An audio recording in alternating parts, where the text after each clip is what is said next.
Alors, bonjour. On va s'organiser en groupe pour procéder à la récolte des matières organiques pour faire un tas de compost avec un système appelé thermophilique ou thermique qui va prendre, si bien fait, que 3 semaines pour avoir du bon compost qui soit propre, sans maladie et sans graines de mauvaises herbes.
Idrissa Berthier de World Vision, le projet Éco-Agriculture. Donc cette formation sur la permaculture est une formation très très importante car ça permet d'accompagner les différentes organisations dans le cadre de l'accompagnement aussi des OP, des paysans sur le terrain afin qu'ils puissent assurer la sécurité alimentaire.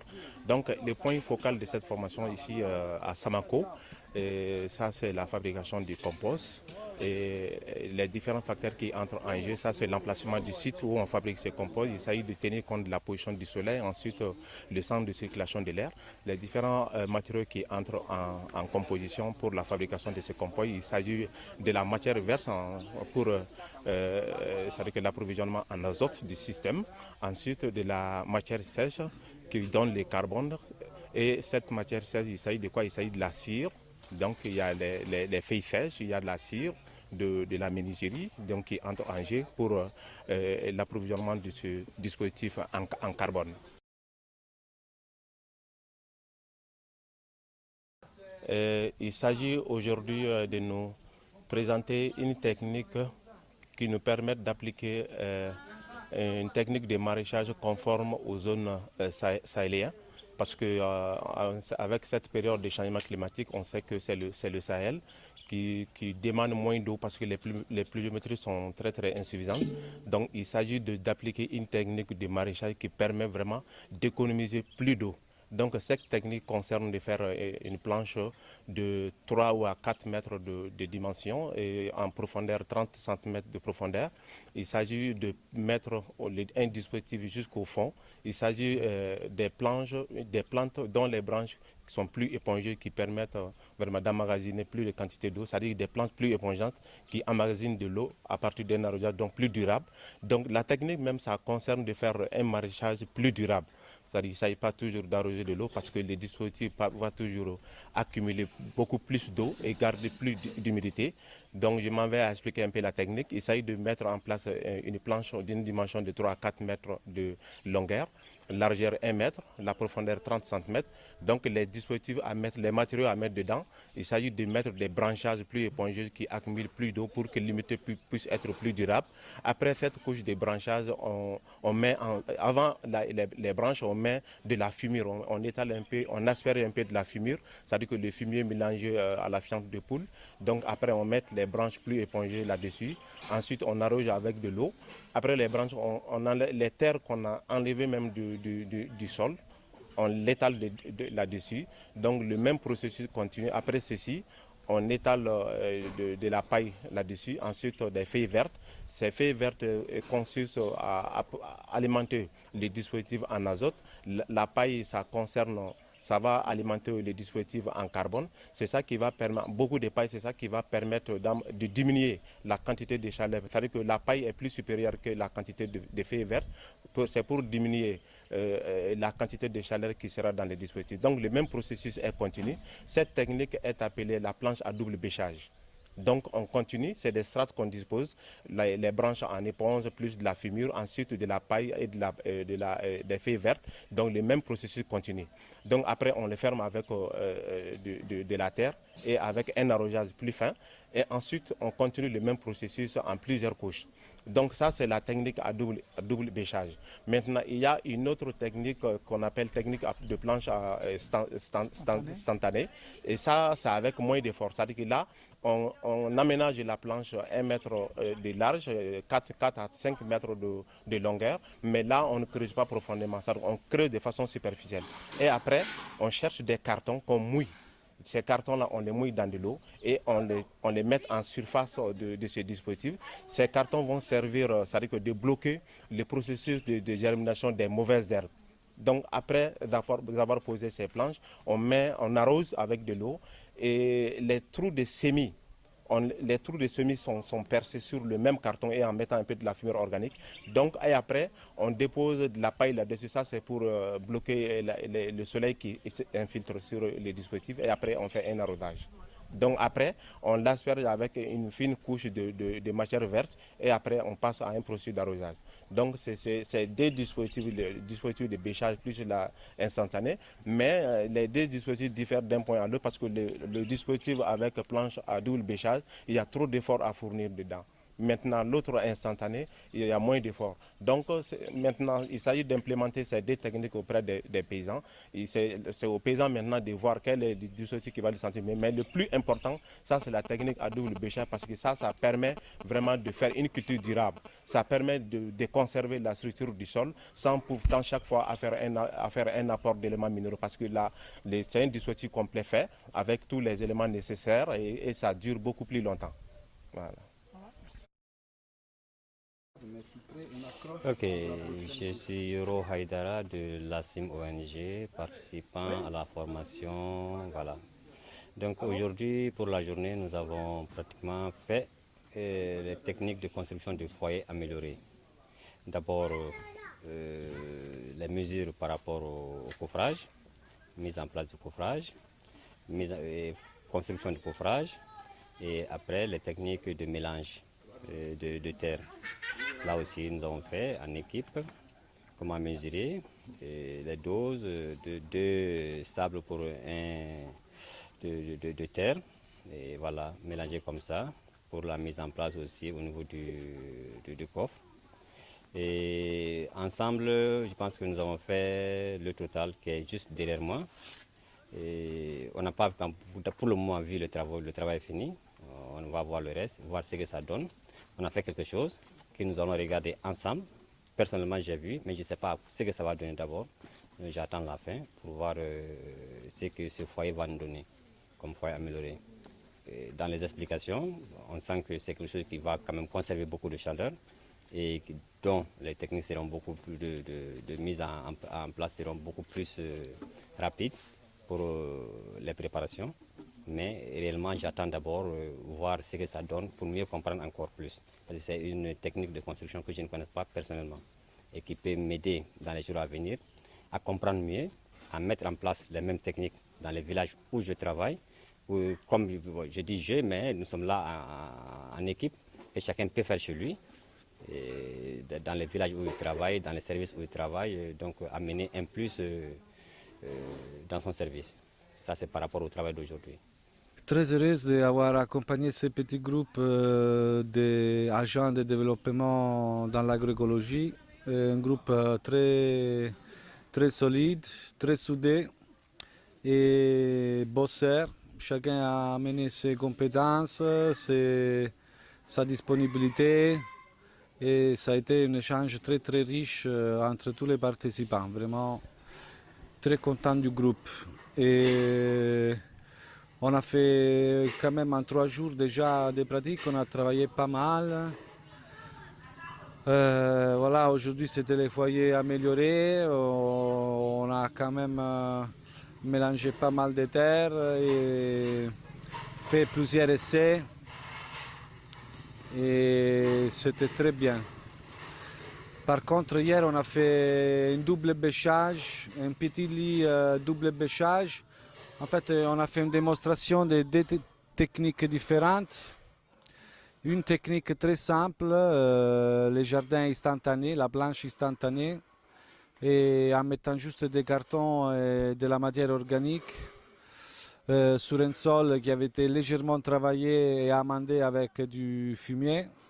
Et à l'opposé, par contre, une technique qui demande beaucoup plus de travail, mais qui dure beaucoup plus dans le temps, et la technique du double bêchage. Donc un trou de presque 50 cm avec différents types de matières organiques enterrées, bien humidifiées. Et après, on a, au fur et à mesure, rempli les trous en respectant les horizons des sols qu'on a enlevés précédemment. Et demain, on va faire des plantations sur les mêmes planches avec différents types de légumes, une plantation très très serrée que le double bêchage permet parce que le sol il a été ameubli et donc les racines pourront se développer proprement et bien sans se déranger entre elles, sans avoir trop de compétition avec les légumes à côté. Et enfin, vendredi, on va faire un cercle de bananes, donc à partir de la douche de la maison à côté.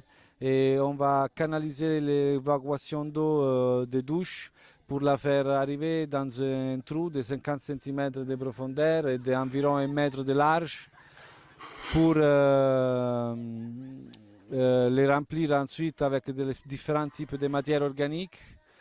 Et autour de ces trous, on va planter des bananes, des pommes de terre, des patates douces, de la citronnelle, des choux, des oignons. Et tous ces légumes pourront bénéficier de cette poche humide remplie de matière organique qui se décomposera au fur et à mesure et alimentera les racines des différentes plantes. Et comme ça, on pourra transformer une eau grise, donc légèrement sale, en nourriture. Pas de grandes choses, comme je disais, l'échange a été très, très riche. Donc il y a eu beaucoup de participation. C'est vrai que bon, certains, dû à l'âge ou dû à la fatigue accumulée pendant ces 10 jours qu'on a déjà fait ensemble, ils étaient un peu plus, pas en première ligne, disons. Et donc ça, c'est la seule chose que je pourrais reprocher, mais c'est compréhensible parce que moi aussi, je suis très fatigué après 10 jours. Et donc c'est tout à fait compréhensible. Et sinon, une chose que j'espère que je n'ai pas encore vraiment capté dans le groupe, mais que j'espère que ça va se développer grâce à l'exercice de design qu'on mène tous les après-midi, de développer un peu la créativité pour trouver des solutions adaptées à chaque contexte, selon les matériaux du site où on opère, selon les capacités financières et techniques des bénéficiaires. Il faut adapter. Ça, ces démonstrations pratiques qu'on est en train de faire, c'est juste pour montrer des concepts qui ensuite doivent être développés et adaptés à chaque contexte. Et donc voilà, ça c'est normal aussi, on ne l'a pas encore vu parce que ça fait que 3 jours qu'on fait de la pratique, mais je suis sûr que samedi, quand les élèves vont restituer le design de ces sites-là, on verra des bonnes propositions, quoi. Des idées créatives pour associer les éléments, augmenter les interrelations entre les éléments et donc rendre les sites efficace du point de vue énergétique, voilà. Et surtout recyclage des matières et efficience ergonomique, disons, de l'organisation de l'espace. Beaucoup de choses, comme d'habitude, chaque fois que je fais une formation, j'apprends peut-être plus que les élèves. Moi, j'apprends d'une trentaine de personnes, alors qu'eux, ils apprennent d'une seule personne. Plus les autres participants évidemment, mais c'est juste pour dire que l'échange, encore une fois, ça a été hyper riche. Je reviens avec un bagage plein de connaissances qu'avant je n'avais pas. Si c'était à refaire, je me dis que déjà serait bien faire la théorie et la pratique sur le même site, et pour qu'on puisse mieux mélanger la théorie et la pratique, et faire de l'exercice pratique tout de suite après la thématique théorique abordée pendant la journée. Ça pourrait être très bien. Et aussi un peu casser les rythmes. Voilà, on a fait beaucoup de théories ensemble, donc ça fatigue beaucoup le cerveau. Et maintenant, on est en train de faire beaucoup de pratiques ensemble, ça fatigue le corps. Voilà, faire un PDD, mélanger un PDD tous les jours, ça pourrait être mieux. Et après, choisir un site, peut-être aller directement chez un paysan. Et quand je dis paysan, j'utilise ces mots souvent. Pour moi, c'est un compliment. Alors, j'espère ne pas offendre personne en disant paysan, mais au contraire, pour moi, c'est un orgueil être paysan. Et être maître de la nature qui nous entoure, c'est magique. C'est quelque chose qui n'est pas donné à tout le monde. Et donc voilà, j'espère vraiment prochainement pouvoir travailler dans un champ avec des paysans et des agents de développement. Comme ça, les deux ensemble, on va sortir beaucoup de choses liées plus au terrain tout de suite, et on pourra adapter les techniques mieux tout de suite au terrain.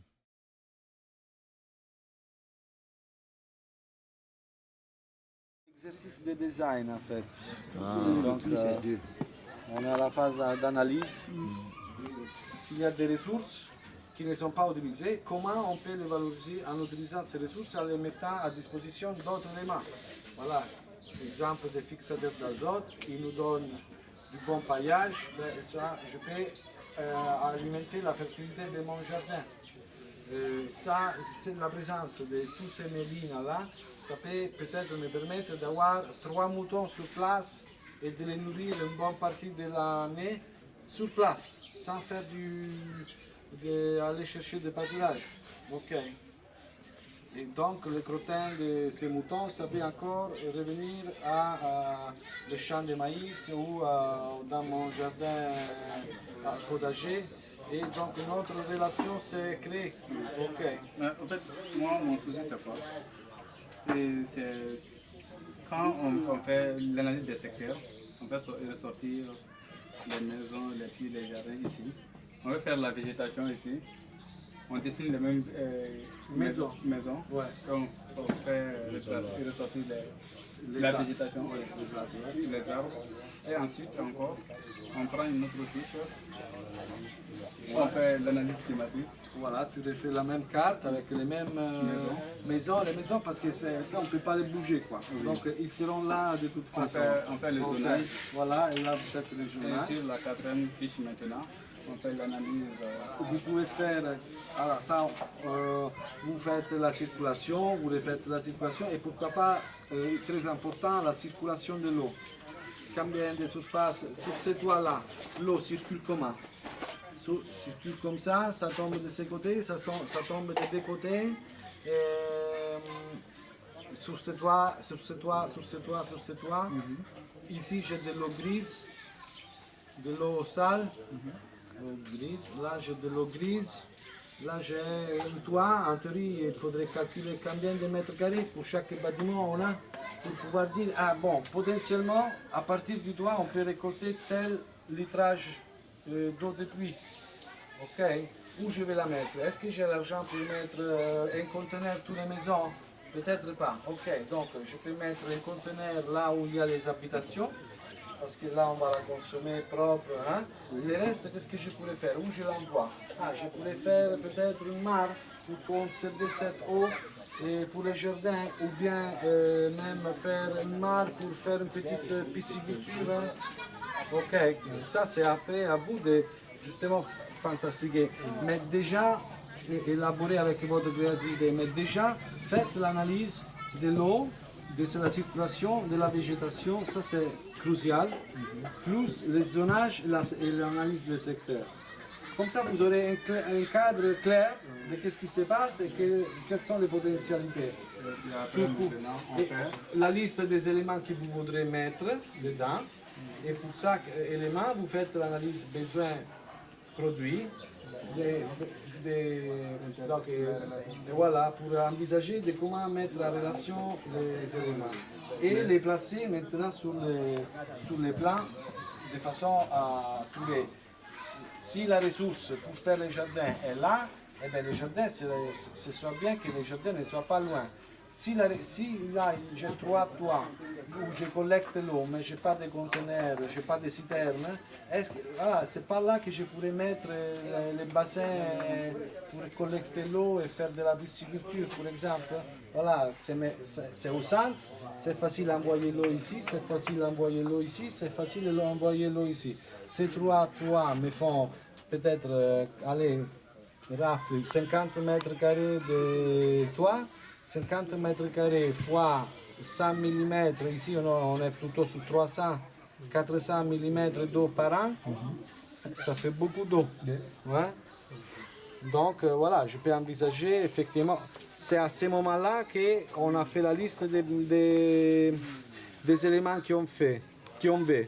On a fait l'analyse des éléments, on connaît les besoins et les produits qu'ils me donnent chaque élément.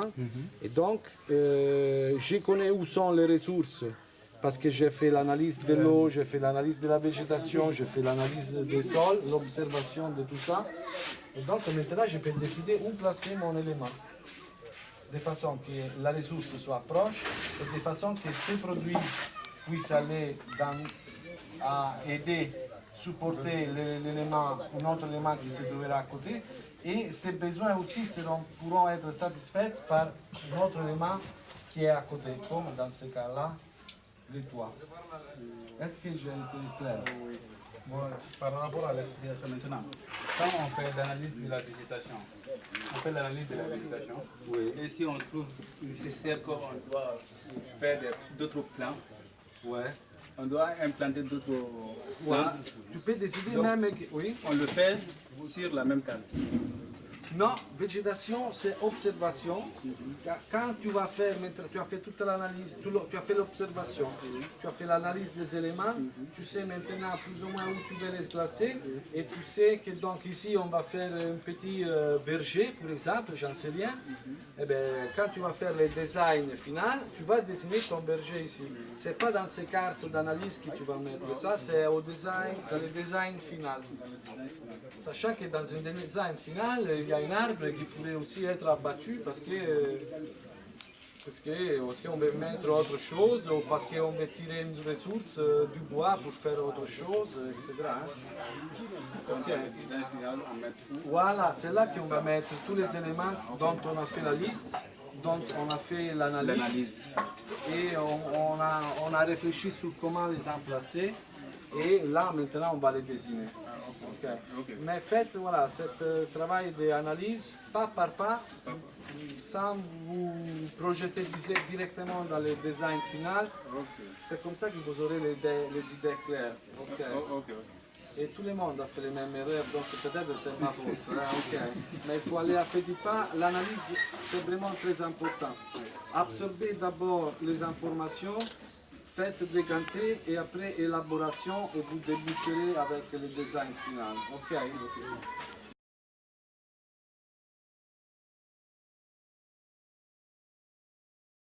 Bonjour, nous sommes maintenant sur les terrains de l'ICRAF. Cette visite est très importante pour le développement du Mali, notamment pour le reboisement massif. Et je pense qu'on peut traiter avec eux pour avoir des semences, que ce soit de pionnières, d'arbres qui gardent vraiment l'azote dans le sol, et puis aussi des arbres fruitiers. Donc je vais revenir pour essayer de voir avec eux comment on peut utiliser ces semences avec des drones pour planter à grande échelle. Voilà. Donc je reviens jeudi et nous verrons pour la suite. Voilà. Merci. Nous venons vraiment d'entamer une visite qui nous a vraiment permis de comprendre, tu vois, et plein de choses sur l'ICRAF, le changement, tu vois, concernant sur le changement climatique. Donc on a resté à peu près un bon moment avec Juliette, Cristiano, notre formateur. Donc on nous a appris vraiment plein de variétés de différentes cultures ainsi que tu vois, des plantations d'arbres. On a eu à parler même tu vois, de récupération des eaux usées pour que l'eau ne puisse pas être gaspillée. Donc aujourd'hui, ces formations nous ont vraiment donné beaucoup d'atouts pour que nous puissions vraiment penser à notre avenir ainsi qu'à l'avenir de la forêt. Donc aujourd'hui, et après la fin du formation, on nous a permis aussi de connaître les différentes variétés des arbres, donc qui nous a vraiment permis de mieux prendre en charge les arbres et la nature. Donc franchement, tu vois, c'est vraiment une réussite totale pour nous en tant que jeunes. Aujourd'hui, après avoir terminé cette formation, nous allons parler beaucoup du reboisement d'arbres. Moi, je viens de loin, je viens du pays de Gon sur le plateau du Bandiagara. Donc aujourd'hui, après mon retour, je vais essayer de transmettre le savoir-faire qu'ils aient pu bénéficier de cette formation. En tout cas, nous sommes très ravis, on est très contents de cette formation qui nous a permis vraiment de renforcer notre expérience sur la culture. Merci. Franchement, on est très contents, c'est une réussite totale pour nous. Vraiment. On est très contents. Merci bien. Merci bien. Mais en tous les cas, le site est vraiment parfait, très grand, et on a plein d'exemples d'arbres qui viennent de tous les pays et qui sont greffés ou non greffés. Voilà, les semences locales et les plants qui sont greffés sur des espèces locales avec des espèces étrangères. Donc ça donne une grande diversité. On a pu voir des des arbustes qui viennent de plusieurs pays, qui ont été plantés en même temps. Et malgré tout, il y a des tailles différentes. Donc tout ça est soumis à l'analyse. Voilà. Bon, je vous remercie. L'attestation à donner à Michano, on peut donner symboliquement le reste. Après, elle veut mettre le cachet. En remettant pour Cristiano, j'avais demandé aux uns et aux autres, on s'élève. Vraiment, pour le son effort. Et surtout qu'il a mal au dos. Vraiment, il s'est engagé, il s'est débattu. On a été obligé d'arrêter. On a été obligé de l'arrêter. On en a Donc, nous allons demander à qui est le plus jeune. Oui, c'est le plus célibataire.